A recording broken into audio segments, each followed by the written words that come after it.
Қырғаяқ босанған қыздың оқиғасы, көрерменнің хаты. Адам сенгісіз бір оқиғаны оқырмандардың назарына ұсынғалы отырмын. Бұл оқиғаны маған анам айтып берген еді.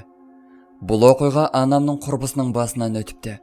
Ол кезде біз құрбылармен бірге жатақханада тұратын едік деп, анам сөзін бастап кетті. Қыс мезгілінде далада киім кеппегендіктен жуылған киімдерімізді жылыту үшін батареяларға жайып қоятынбыз. Сөйтіп, таңертең сол киімдерді кеуіп тұрған жерінен киіп кете салатын едік.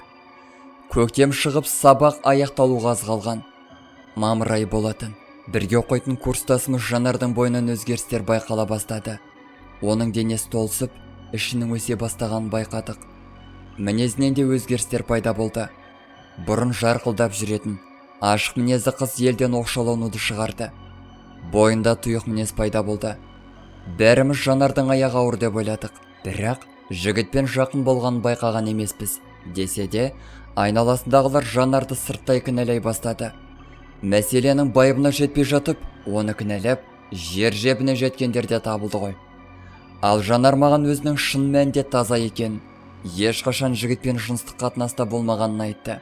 Алайда, ол жайлы елдің бәріне айта бермейді ғой. Ал менің айтқаныма өзге түгілі қасымыздағы құрбыларымыз да сенбей қойды. Жанарға туған туыстар да сенбеді. Тіпті ағалары оны ұрып соғуға дейін барды. Бөлмесіне қамап ешқайда шығармай тастады. Алайда, Жанар өзіне не болған түсіне алмады. Бойындағы өзгеріске қандай түсінік берерін білмеді.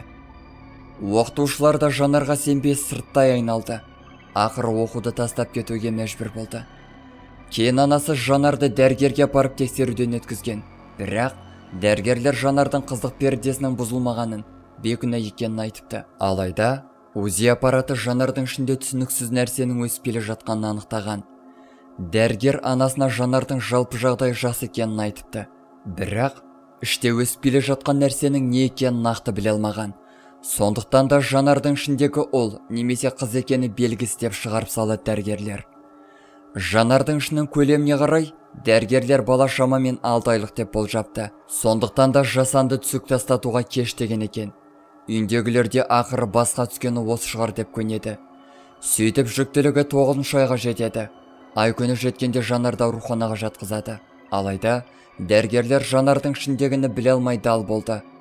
Жанардың босанатын уақыт жеткен соң, әдеттегідей толғағы басталып, 3 күнге дейін созылады. Өздігінен босана алмаған соң дәрігерлер ота жасайды. Ота жасаған дәрігерлер іштегі нәрсені көргенде таң қалады. Олар Жанардың ішінен адам шошырлық мақұлықты көреді. Жанардың ішінен қаптаған аяқтары бар. Салмағы 1 келіден асатын. Үсті басын ақ түк басқан. Жиіркенішті бір жәндік шығады. Мақұлықты іштен алып шыққан дәрігер қорыққаннан қолынан түсіріп алады. Жерге түсіп кеткен жәндік сияқты мақұлық қаптаған аяқтарын жыбырлатып, жылжып жүре бастайды. Дәрігерлердің барлығы аң-таң.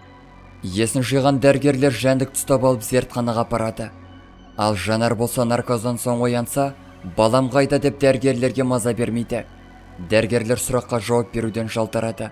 Бірнеше сағаттардан кейін зертхана қызметкерлер келіп, бұл жәндіктің қырғаяқ екенін анықтаған. Жанар болса аурухананы басына көтеріп баласын көрсетуді талап етеді. Алайда, дәрігерлердің шындықты айтуына батылдары жетпейді. Қоярда қоймаған соң, ақыры әлгі жәндікті көрсетеді. Қырғаяқты көрген Жанар төбесінен жай түскендей болып, өз көзіне өз сенбей есінен танып қалады. Отбасы да бұл жайды көздерімен көріп істеген істеріне қатты өкінеді. Жанар есін жиса болды, әлгі жәндік көзіне елестеп, есінен адасып ақыры жынтықанаға түседі. Осылайша жас қыздың өмірінің күл-талқаны шықты. Мамамның айтуынша, жылу батареясына жайылған киімнің ішіне кіріп алған қырғаяқ Жанардың құрсағына кіріп кеткен болса керек. Алайда, дәрігерлер оған қандай да бір түсінік бере алмапты.